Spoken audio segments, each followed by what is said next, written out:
Hoje o tema da minha ministração vai ser Vivendo no Espírito. Um pregador já disse que o mundo está para ver o que um homem cheio do Espírito Santo pode fazer.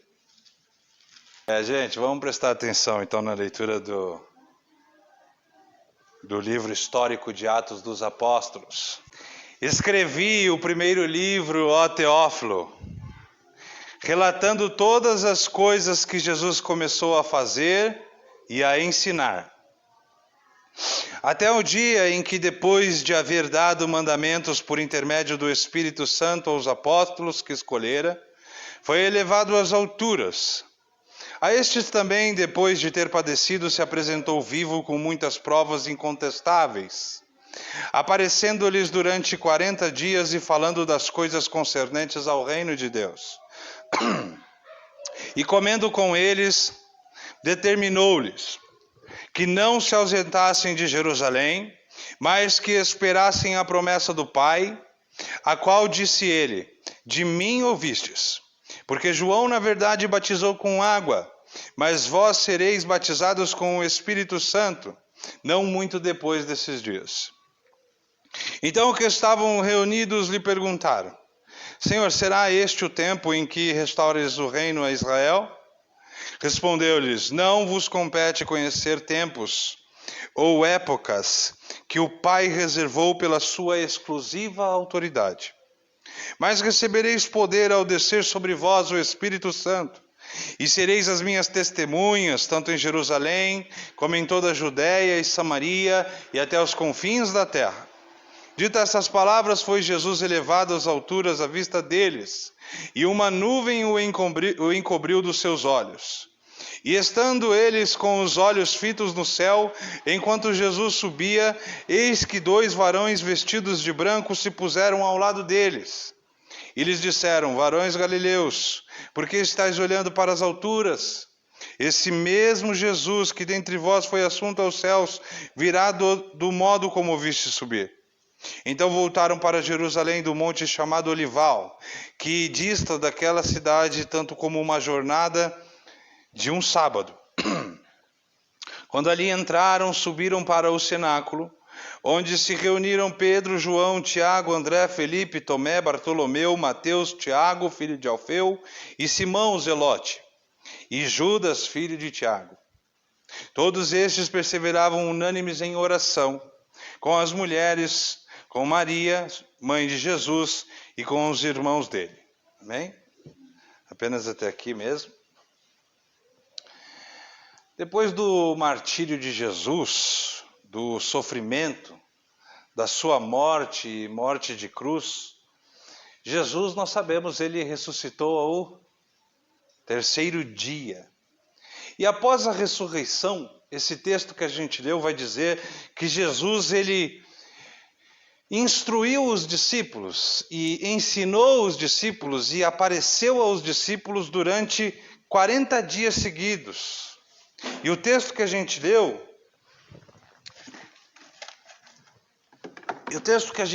vai dizer que ele deu provas incontestáveis da sua ressurreição dos mortos aos discípulos.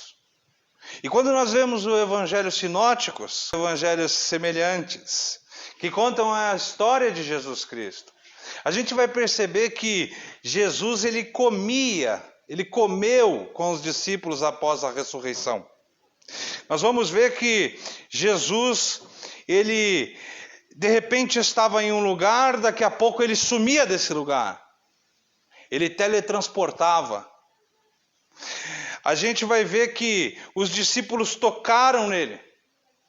A gente vai ver que, embora este corpo ressurreto de Jesus Cristo fosse transcendente à razão humana, porque não dá para se compreender o corpo em glória de Cristo. Certa história conta que 2 discípulos estavam a caminho, os discípulos de Emaús, e Jesus se apresentou a eles, depois de ressurreto dos mortos, começou a caminhar com eles, começou a surgir uma conversa dos discípulos de Jesus acerca dos últimos acontecimentos do Jesus de Nazaré. E aí, enquanto eles estavam a caminho, eles se encontraram com Jesus e começaram essa ideia, esse papo. Mas eles não reconheceram Jesus Cristo. Não reconheceram os seus discípulos que estavam com ele de dia e de noite no seu ministério terreno antes da sua ressurreição, não conseguiram o reconhecer em seu corpo em glória. Mas enquanto Jesus estava para ir por outro lugar, eles disseram: permanece com a gente, já vai chegar a noite. E Jesus foi com eles, sentou à mesa, e na hora daquele jantar, Jesus tomou o pão e ele repartiu o pão no meio. Foi quando os discípulos tiveram a revelação de que ele era o Cristo glorificado. E de repente, Jesus simplesmente desapareceu. E aqueles discípulos disseram: não ardia o nosso coração quando ele falava no caminho? E nesses 40 dias, Jesus ele adverte os discípulos, como nós lemos aí em Atos 1, a permanecer em Jerusalém, para eles receberem o que? A promessa do Pai. E qual que é a promessa? O Espírito Santo de Deus. O Espírito Santo de Deus é uma promessa do Pai aos crentes, nos quais Jesus fala, eles seriam batizados. E aí é interessante a gente notar essa palavra, porque vai falar muito sobre o que eu quero dizer e sobre o que Deus falou ao meu coração. A palavra batismo em grego, para você que não sabe, é babtizo. E significa mergulhar, imersão. Então, o João Batista, Jesus vai dizer nesse texto que lemos que o João Batista mergulhou em água para o arrependimento, em água física. Mas, em alguns dias, em breve, Jesus está anunciando a eles que eles seriam batizados. E a mesma palavra aqui, batismo, que é a imersão, o mergulho no Espírito Santo de Deus. E essa foi a promessa de Jesus Cristo antes de ele ser assunto aos céus. E os discípulos, escutando essa promessa de Jesus nesse capítulo, que ele enviaria, que Deus enviaria a promessa do Espírito Santo, que essa promessa seria cumprida em poucos dias, eles questionaram Jesus se esse era o tempo que o reino de Israel seria restaurado. Eles estavam vendo o mergulho no Espírito Santo, o batismo no Espírito Santo, como a restauração de Israel. E era completamente diferente. Por mais que Jesus já tivesse anunciado para eles sobre o reino de Deus, ensinado os seus discípulos, eles ainda estavam pensando que o reino de Deus era uma questão geográfica, limitada a Israel. Eles queriam saber se era agora que Israel triunfaria sobre os seus inimigos, sobre o Império Romano. Eles estavam ouvindo as promessas de Jesus não de uma perspectiva eterna, não de uma perspectiva espiritual, mas de uma perspectiva física, geográfica. Ao que Jesus responde a eles, versículo 7. Não vos compete saber tempos ou épocas que o Pai reservou por sua exclusiva autoridade. O que Jesus estava dizendo é que não cabe ao homem saber o dia, a hora, os eventos que antecederão esta chegada em sua totalidade do reino de Deus. A vinda do reino em glória, para ser estabelecido em sua totalidade em um mundo caído, depende da promessa do Pai. Mas ninguém pode dar o dia ou a hora para este acontecimento. E o versículo 8, Jesus aí então ensina os discípulos mais uma vez dizendo que o reino de Deus não viria em sua totalidade, mas que eles receberiam o poder quando o Espírito Santo descesse sobre eles. E eles seriam as suas testemunhas em Jerusalém, como na Judéia, Samaria e até os confins da terra. E aí é interessante a gente notar, para crescer o nosso conhecimento, é que a palavra no original para testemunha, que é transliterado como testemunha, do grego é mártires. Interessante isso. A palavra que para o português é traduzido testemunha é martírio.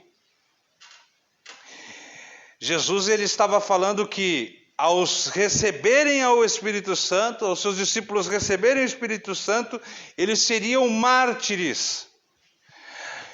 A vida deles seria uma revelação do poder do reino de Deus na história. A pessoa de cada um deles na sua história, a sua vida, seria um testemunho do reino de Deus. Ou então, Jesus estava claramente dizendo a eles que essas coisas não viriam de formas físicas e palpáveis, mas o reino de Deus seria estabelecido no corações daqueles que invocam o nome dele. E que o reino de Deus seria expresso através da vida deles pelo poder do Espírito Santo. E é interessante a gente notar que se a gente destrinchar o verso 8 do capítulo 1 de Atos, a palavra poder é dunamis. É algo capacitador do Espírito Santo, que faz com que você faça aquilo que você por si mesmo não pode fazer. Então é um poder capacitador da pessoa do Espírito Santo a nós, que cremos em Jesus, que cremos que Ele realizou essas coisas, que cremos na sua ressurreição, ainda que nós não vimos como os discípulos, mas nós cremos pela fé. Então nós somos cheios do Espírito Santo e Ele nos dá esse poder para nós fazermos aquilo que nós não conseguimos fazer. Então você pode dizer, mas eu não sei pregar, eu não sei falar, eu sou gago, eu gaguejo, eu tenho medo de falar, né, Cristiana? Eu tenho medo de ir lá na frente segurar aquele microfone. E ontem eu coloquei ela para falar no pior dia, de sexta-feira, né, Cris? Coloquei você para falar no pior dia, cheio de gente aqui. Mas você falou, você foi corajosa. Eu queria ver se você ia até o final. E você foi até o final. E quem mais queria ver era Deus. Então, Deus, ele pode nos capacitar de forma especial para a gente fazer aquilo que a gente não consegue fazer. Se você crê. Aquele que não sabe ler, começa a ler. Já fui em igrejas que o pregador só tinha, o zagueiro e o atacante da boca, o dente. Não sabia falar nada.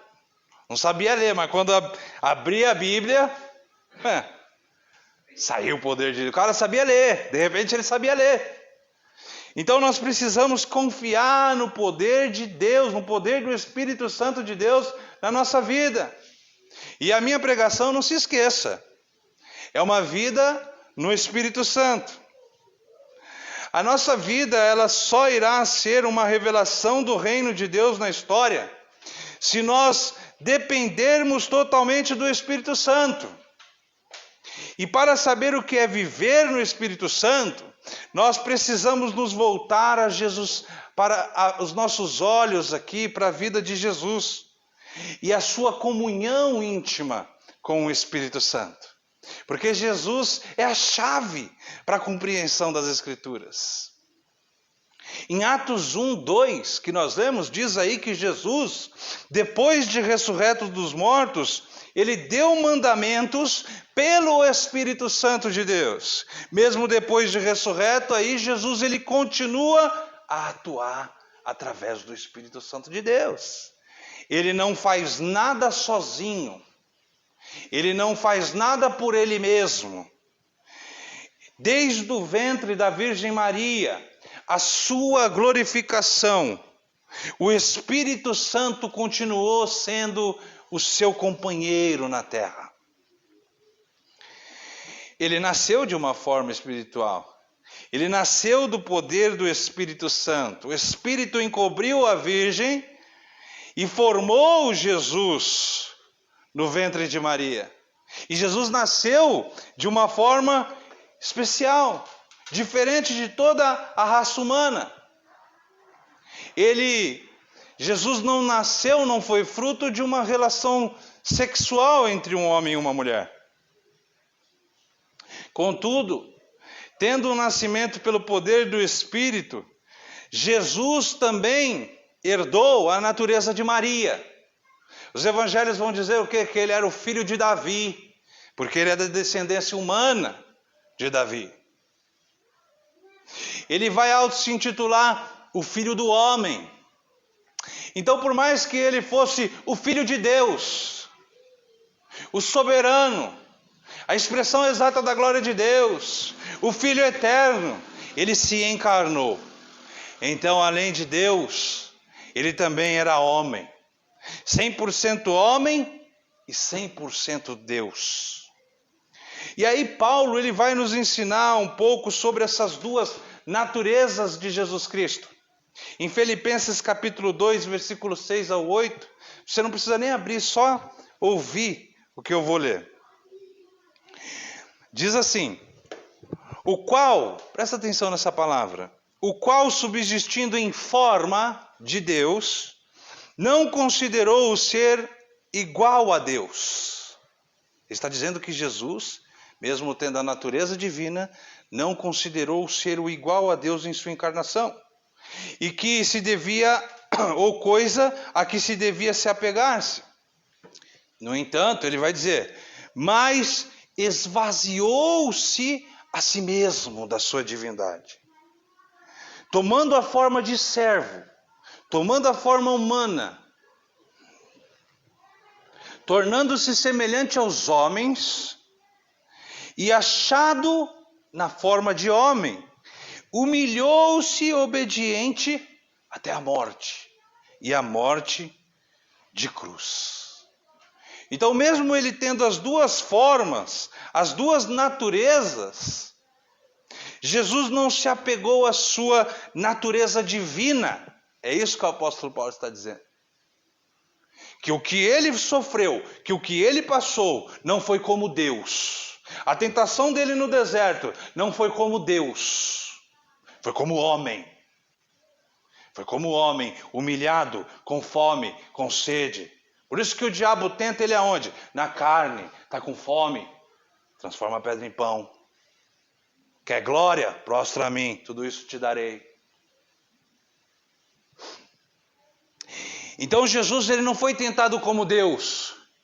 Ele foi tentado na sua natureza humana. E para ele viver o poder de Deus, para ele ser uma revelação de Deus no mundo, para ele ser luz no mundo, ele foi totalmente dependente do Espírito Santo no seu ministério.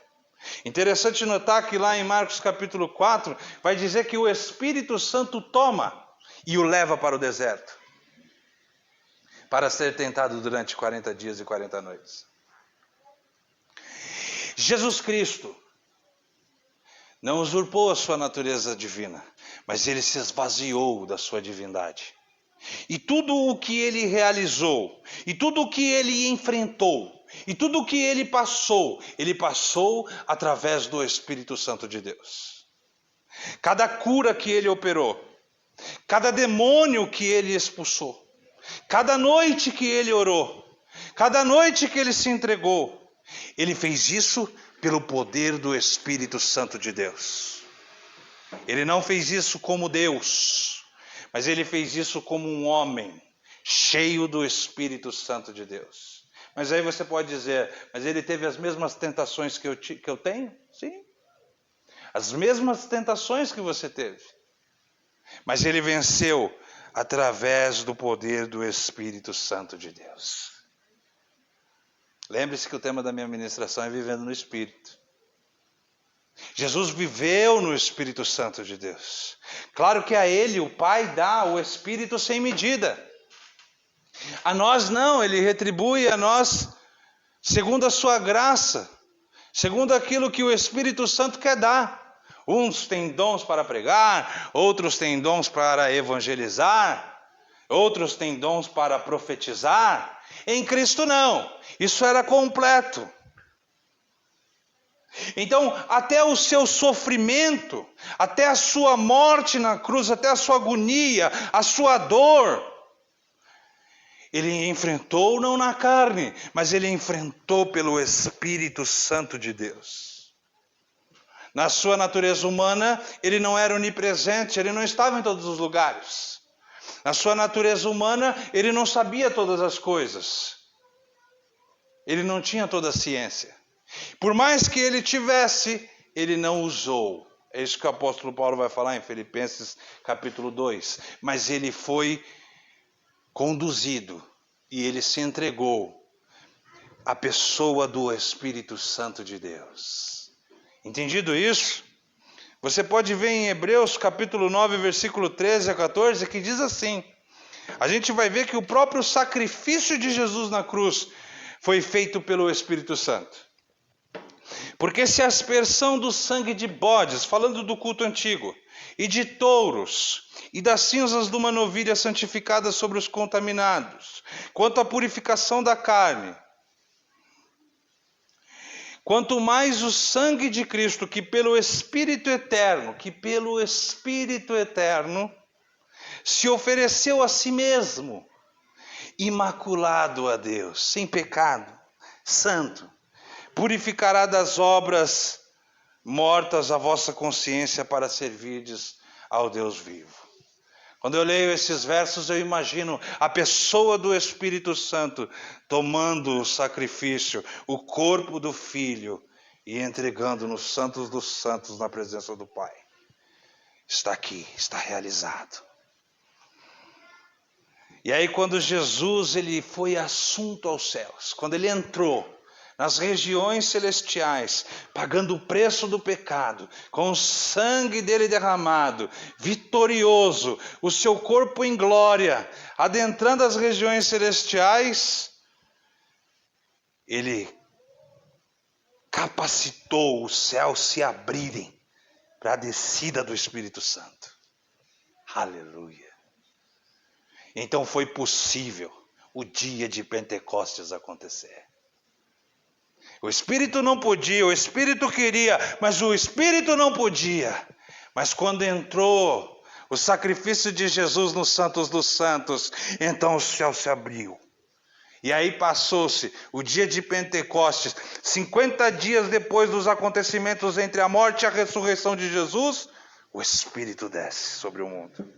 Em Atos 2, 32 ao 33, na pregação de Pedro, ele vai dizer assim: ora, a este Jesus, Deus ressuscitou, do que todos nós somos testemunhas, de sorte que, exaltado pela destra de Deus, e tendo recebido do Pai a promessa do Espírito Santo, derramou isso que vós agora vedes e ouvis.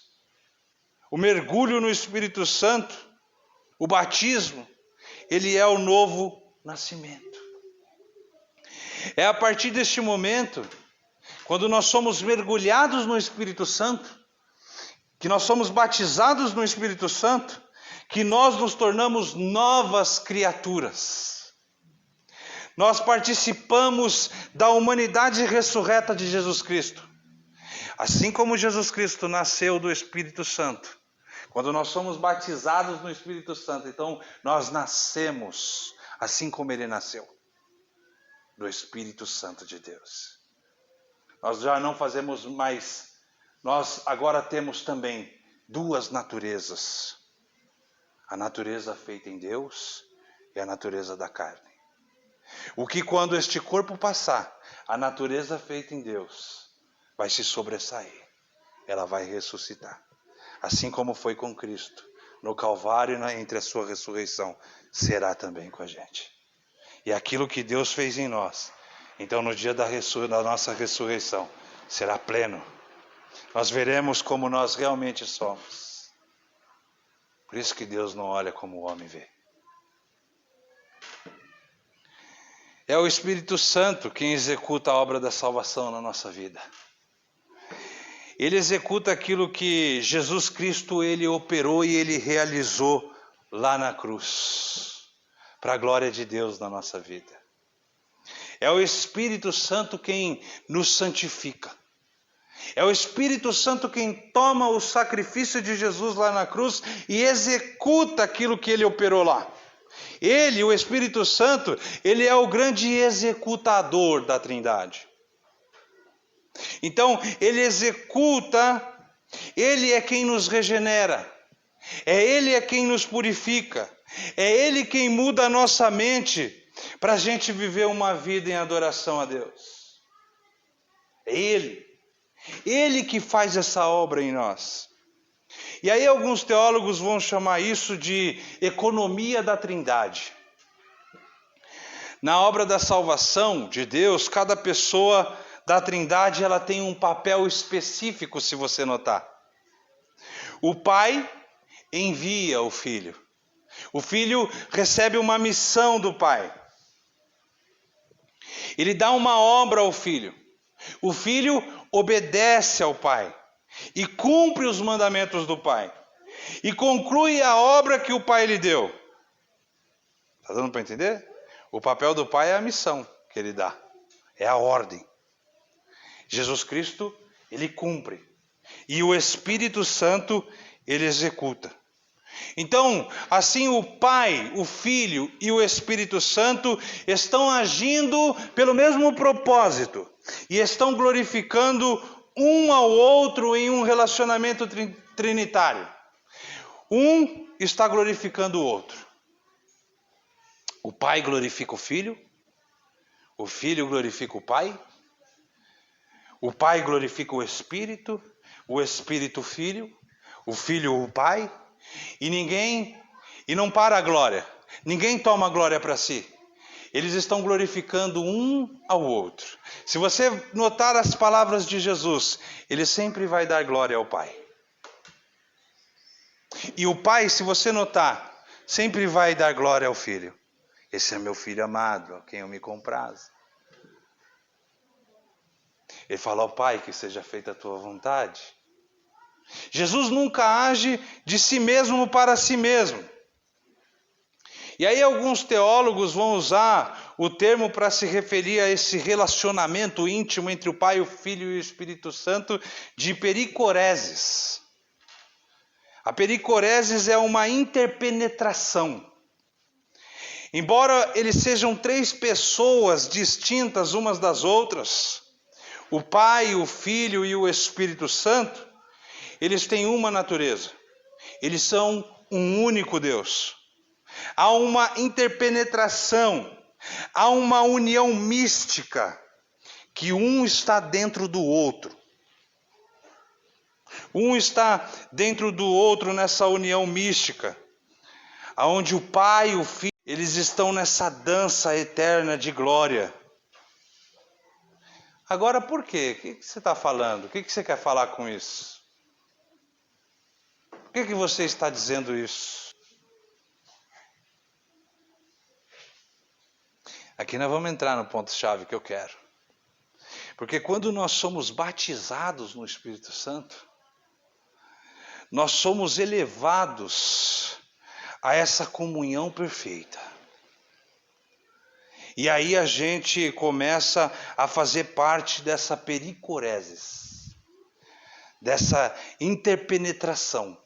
Nós começamos a penetrar no ser de Deus. E o ser de Deus começa a penetrar em nós. E aí nós somos um. Por isso que Jesus orou.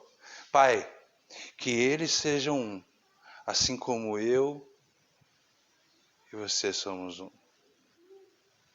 E que eles estejam em nós, assim como eu estou em ti. Oh glória!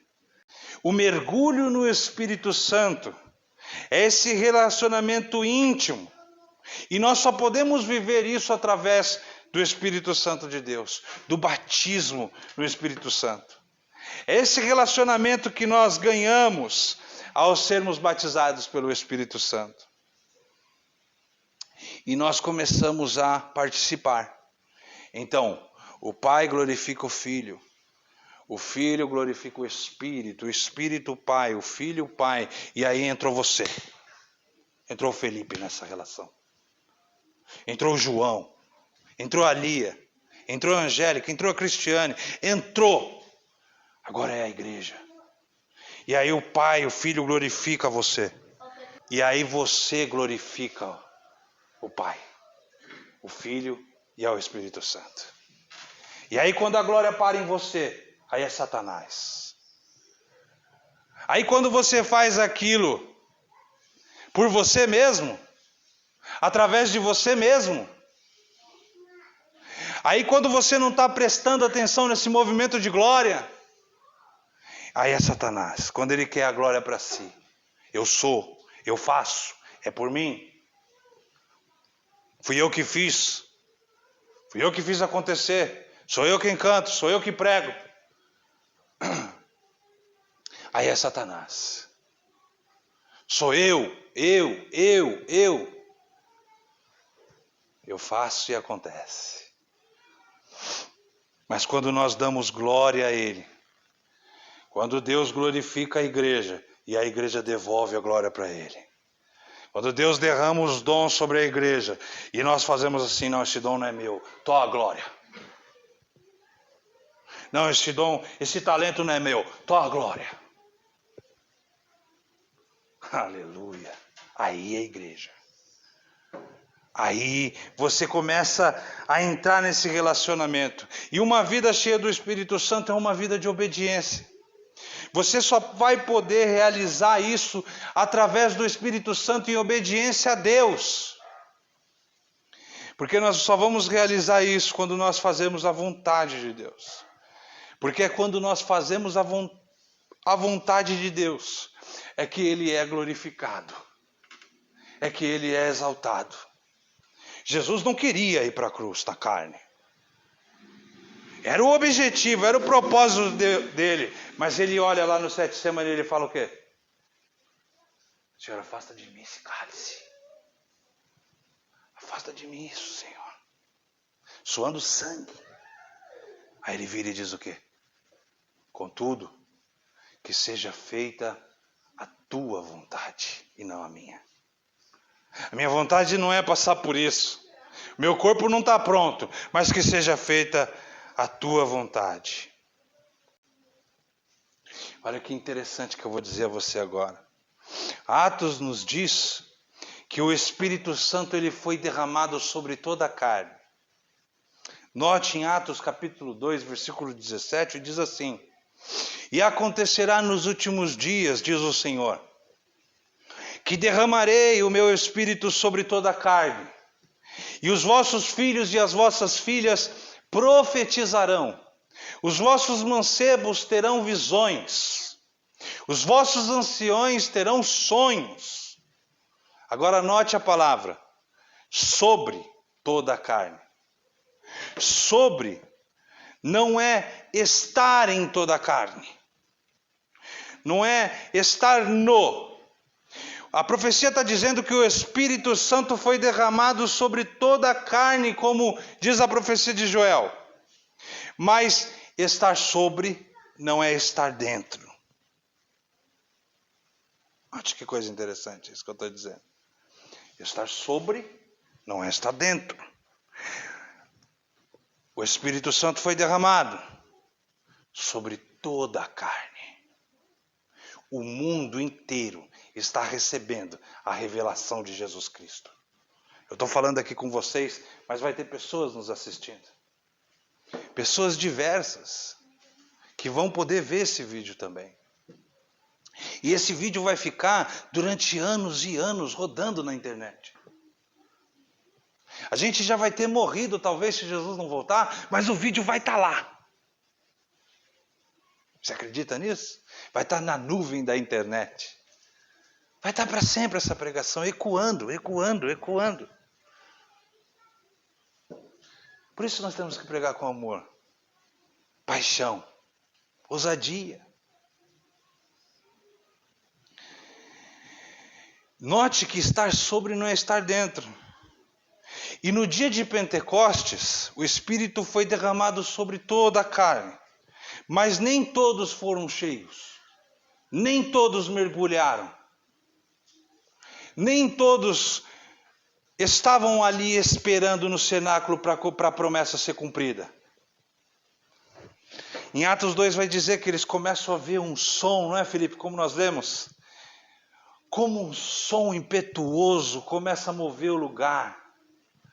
E aí começam a ver entre eles línguas como de fogo aparecendo sobre cada um deles.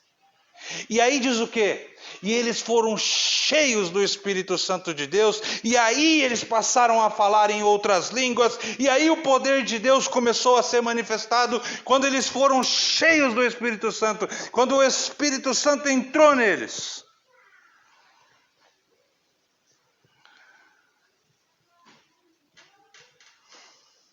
Olha que interessante. Nós podemos estar aqui. Isso é tão sério que nós podemos estar aqui e o Espírito Santo de Deus está sobre nós e não em nós. Isso é tão sério que você pode estar me ouvindo e o Espírito Santo está sobre você e não em você.